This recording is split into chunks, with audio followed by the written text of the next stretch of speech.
గోవును పూజించిన సర్వ పాపములు నశించును. గోవత్స ద్వాదశి అంటే కార్తీక బహుళ ద్వాదశి నాడు గోపూజ చేసిన వారికి అనంత కోటి పుణ్యము లభించును.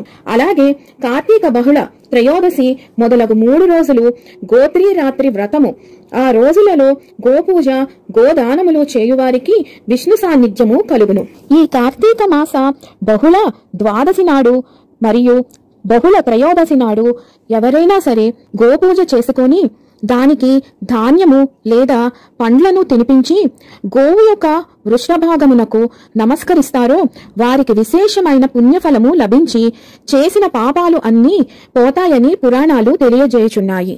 ఈ కార్తీక మాస రోజులలో ఎవరైతే ఈ మంత్రాన్ని జపిస్తారో వాళ్ళకి సకల కోరికలు, ఆయురారోగ్యాలు, సంతాన ప్రాప్తి, కీర్తి, ధనము, జ్ఞానము, క్షేమము అన్నిటినీ ఆ గోమాత ప్రసాదిస్తుంది. ఆ మంత్రము ఏమిటంటే ఓం సురభై నమః. ఈ మంత్రాన్ని 11 నుంచి 108 సార్లు ఈ రోజులలో పఠించాల్సి ఉంటుంది.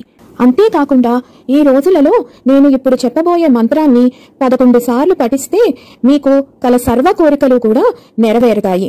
సర్వతీర్థమయీం దేవి వేద దేవాత్మికాం శివం సురభిం యజ్ఞస్య జననీ మాతరం త్వా నమామ్యహం అంటే సర్వ తీర్థాలు, సర్వ వేదాలు, సర్వ దేవతలు కొలువయ్యున్న ఓ సురభీమాత నీకు నమస్కారము. మాకు ఉన్న సర్వ కోరికలను దయతో నెరవేర్చు తల్లి అని అర్థము.